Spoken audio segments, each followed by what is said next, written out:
Hi, this is Lights Camera Author. I'm Jim Juno, and the background may look a little bit different today. This is because I'm at my work office, and we're doing this interview a little bit earlier in the day than we normally do. But this is Lights Camera Author, and this is the podcast where we talk with authors who write about TV, Hollywood, entertainment, and basically anything that catches our fancy. And I have with me today a man who has a book on the bestseller list, I believe. It is called Trial, and although it is a work of fiction, you probably have read his work. I would say you most likely you've read his work. He's had 16 bestsellers. I'm sure that this one's going to be another one. Richard North Patterson, welcome to Lights Camera Author. Thank you, Jim. Now, I'm going to address the 500-pound gorilla in the room right away because you raised some eyebrows with an op-ed you wrote in the Wall Street Journal. And now, Trial, this has been its own trial, getting it published, hasn't it? It has been, and I should give a little bit of background. So this is going to be somewhat of a long answer, but it will make sense of how I ended up on the front page of the review section of the Wall Street Journal. Um, I have written a novel since 2014. In between that time, I wrote about 300 uh, essays or columns for national publications centered on politics. And it occurred to me, Jim, that I kept returning to directly and indirectly the subject of race and our racial problems in America. And so I began to think that I wanted to write a novel which addressed race head on while trying to tell an exciting story. My late friend Pat Conroy often said that fiction is where I go to tell the truth. And I believe that good fiction can engage people in an exciting story while causing them to look at social problems in a bit of a different way than they might have otherwise done that. So that's what I set out to do. Um, I began to think about problems of unequal justice as raised by the George Floyd case, um, of voter suppression, which is a big issue in the state of Georgia, for example, of the politicization and exploitation of um, racial anxiety and anger by right-wing politicians and the media, and the problems of getting a fair trial in racially charged cases.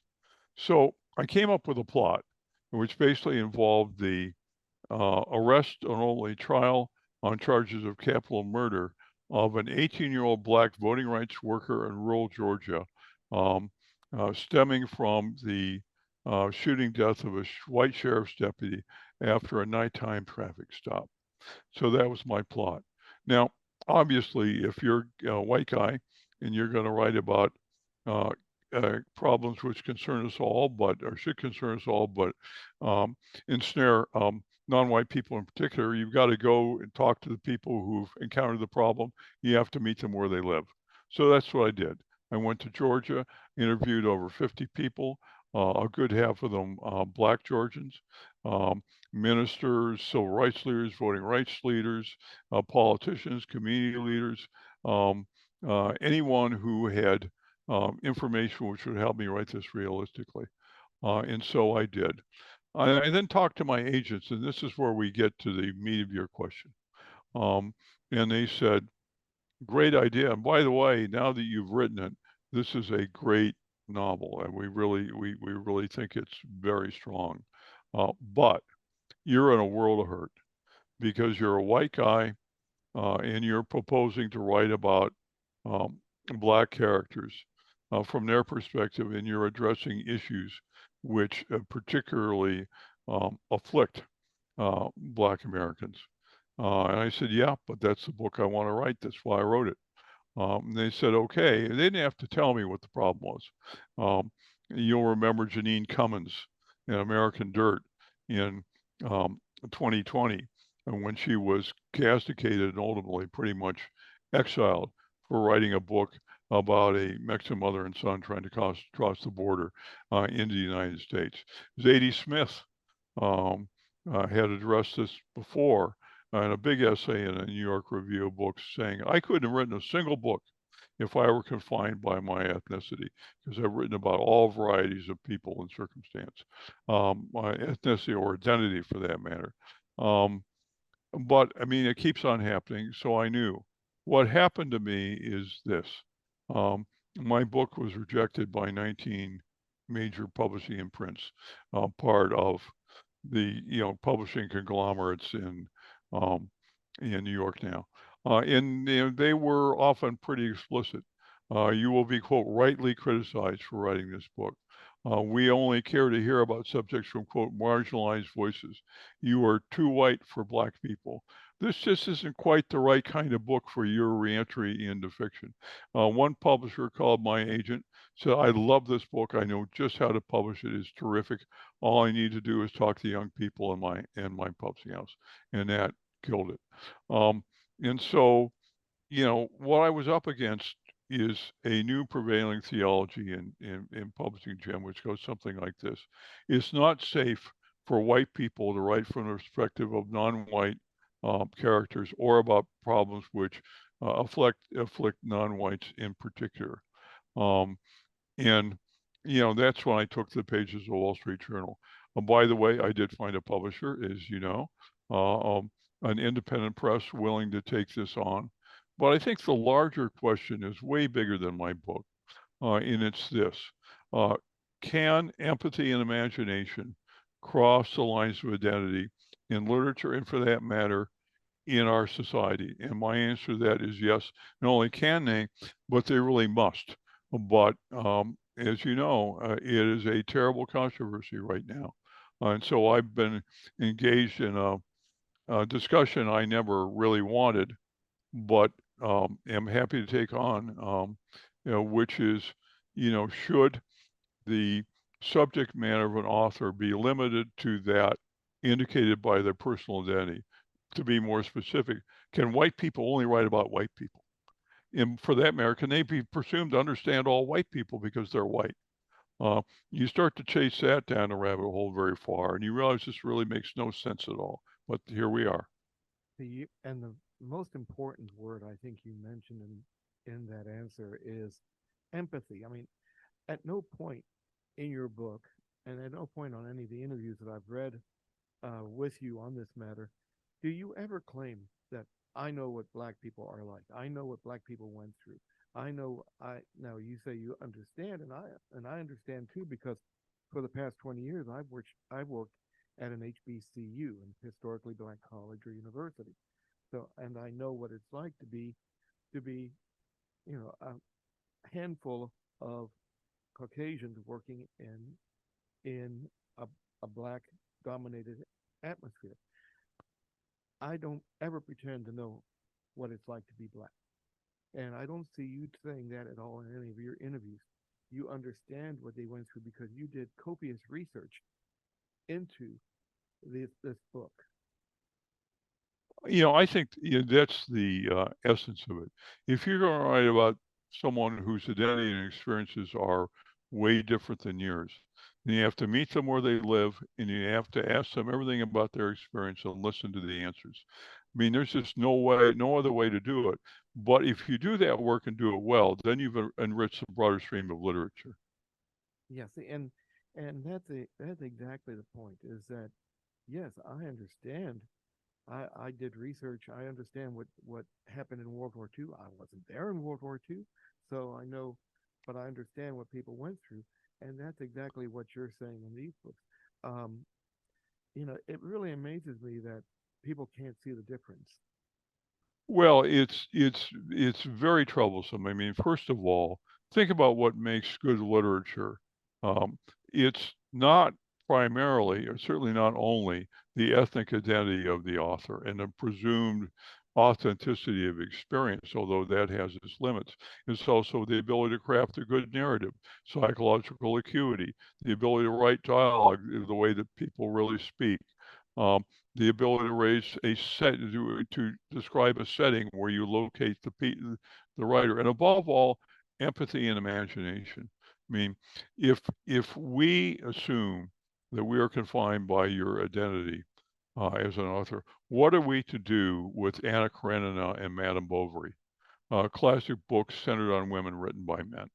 Um, what are we Well, to do with the work of Charles Dickens or Emile Zola or Upton Sinclair or Tom Wolfe, people who are in the social realist school who did copious research to explore lives in settings different than their own and what they're familiar, and then translate to the readers. Now they're all white guys, okay, um, but I don't think anyone would say the literature is better off without Flaubert or Tolstoy or Sinclair or Zola or Tom Wolfe or Mark Twain, well, for that matter. let's carry it to another extreme. Let's take take books written by LBGTQ authors, but they're writing about their characters are straight characters. So should LBT GQ authors only write about gay and lesbian and transgender because they wouldn't understand or they wouldn't know what a straight person is like, and vice versa? Would straight authors only write about straight authors?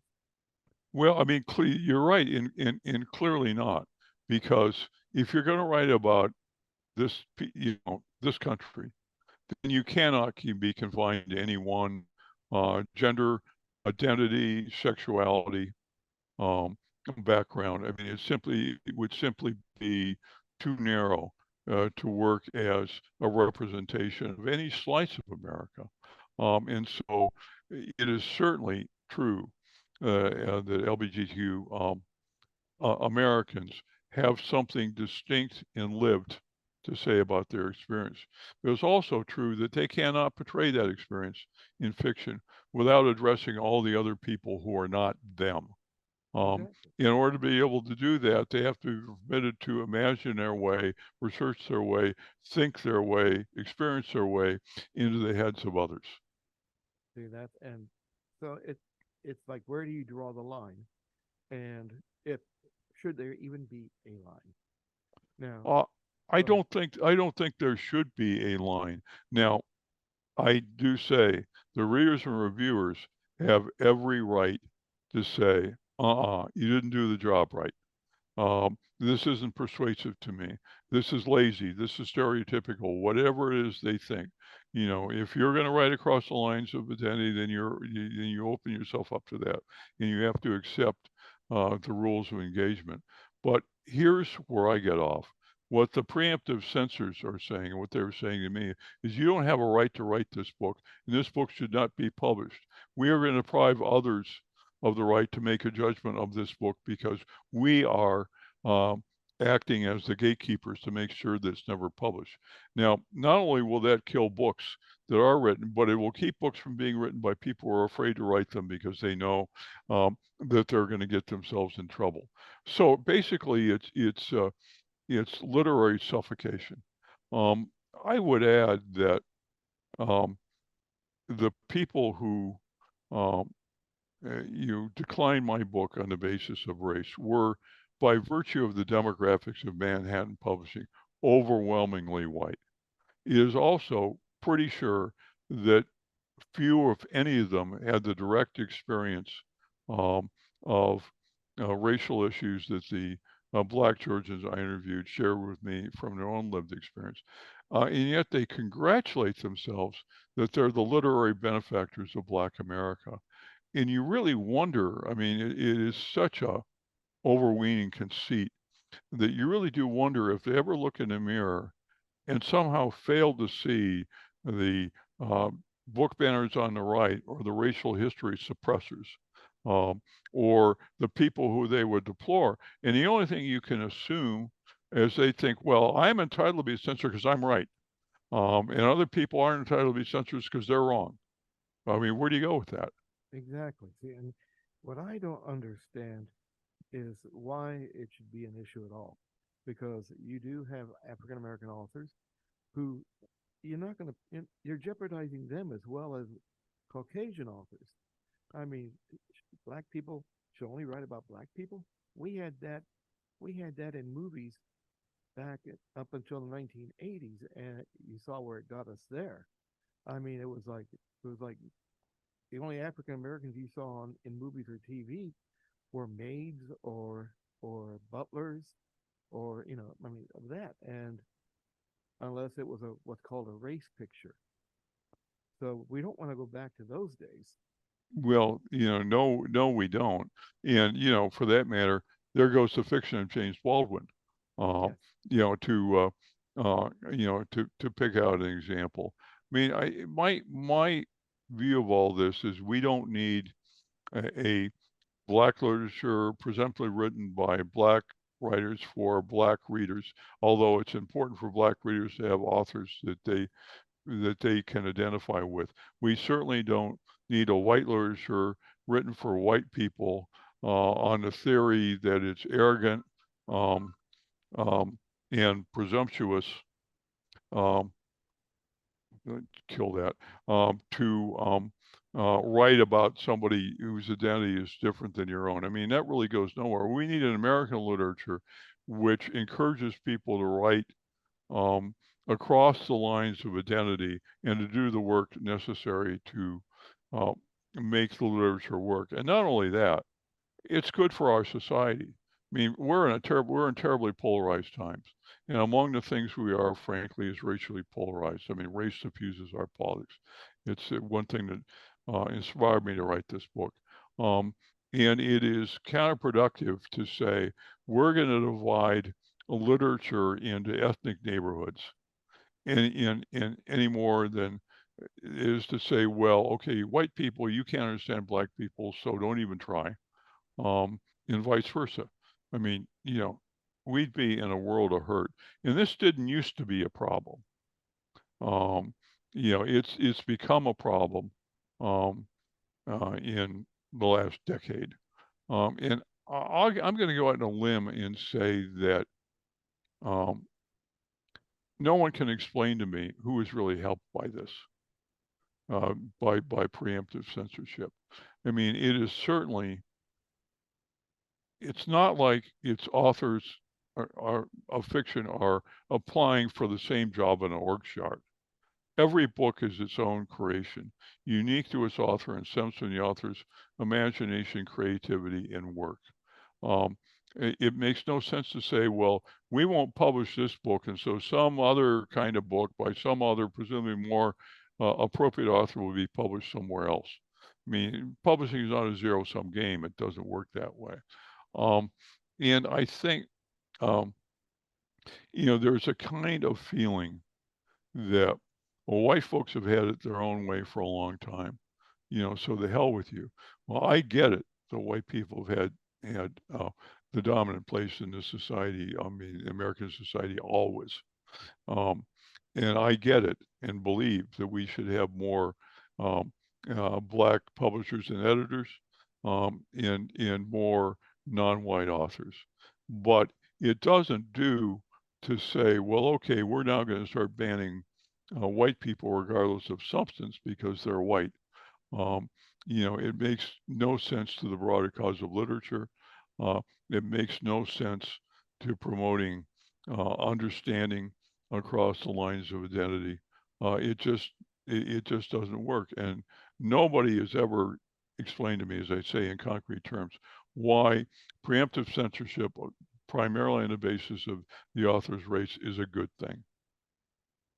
I want to talk about the book. I don't want to. I don't want Yeah. to Oh, that. The book is Trial. Now it begins with a young black man coming home from working at a, like registering voters. And if I correct me if I get one of these things wrong, because I got several things going on in my mind right now. But a young black man is on his way home past midnight. He encounters a Georgia sheriff, and one thing leads to another, and the sheriff ends up getting killed. Now, you did a lot of research, especially with a group called the New Georgia Project, didn't you? I did. And, to construct this book, as I say, I interviewed a lot of people in Georgia from all sorts of points of view. But I should start by saying that the mother of this young man who ends up on trial for capital murder is a voting rights leader named Allie Hill. who is a leading voting rights advocate in the nation, and she's located in Georgia. She's mom.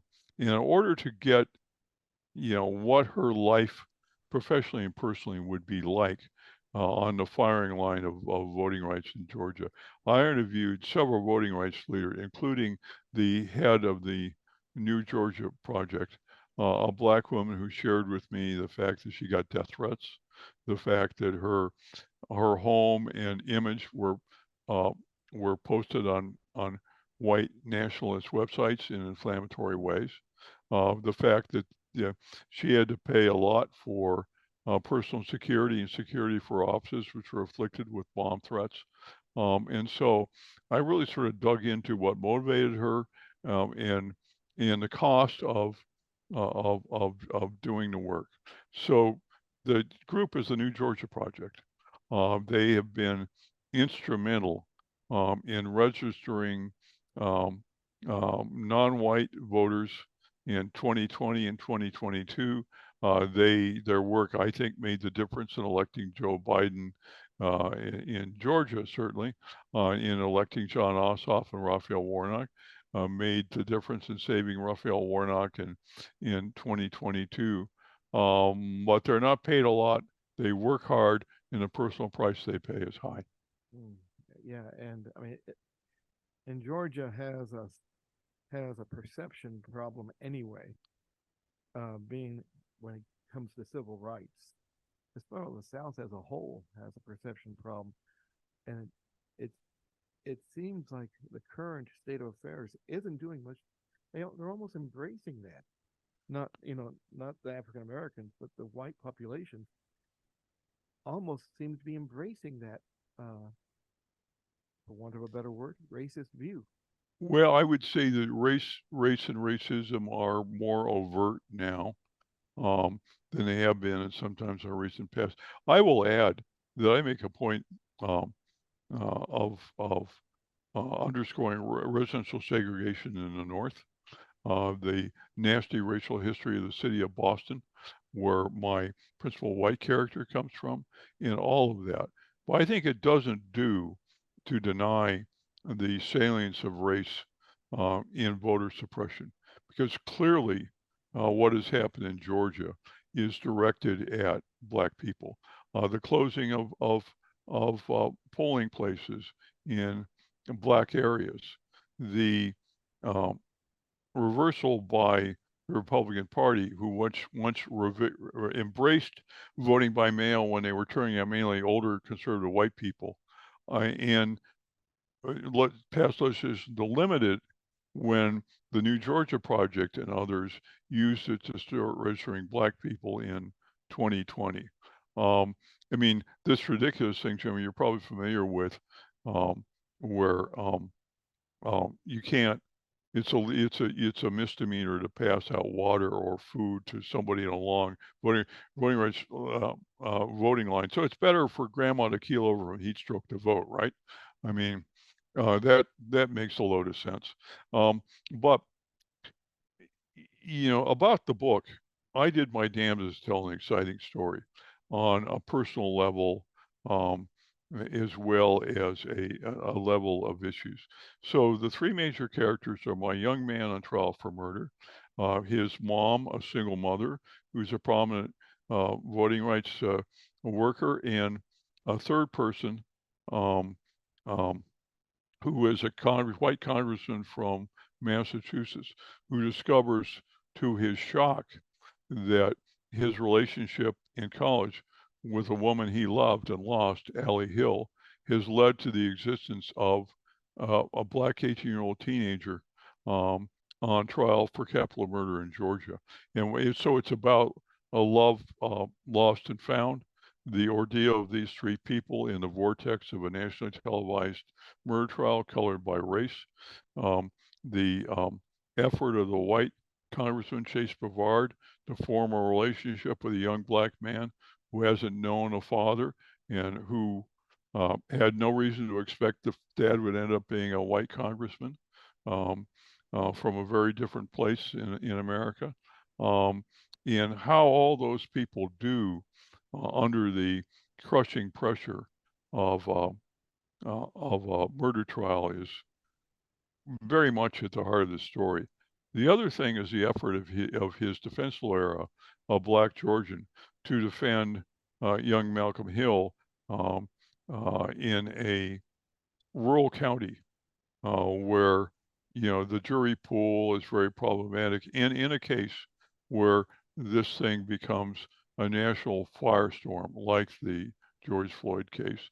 So all those things come together in what I think is an exciting story. You can't tell an exciting story. Your book's just a bound lecture. Nobody's going to read it. Exactly. So I certainly tried to get that part right. Well, the book is Trial. The author is Richard North Patterson.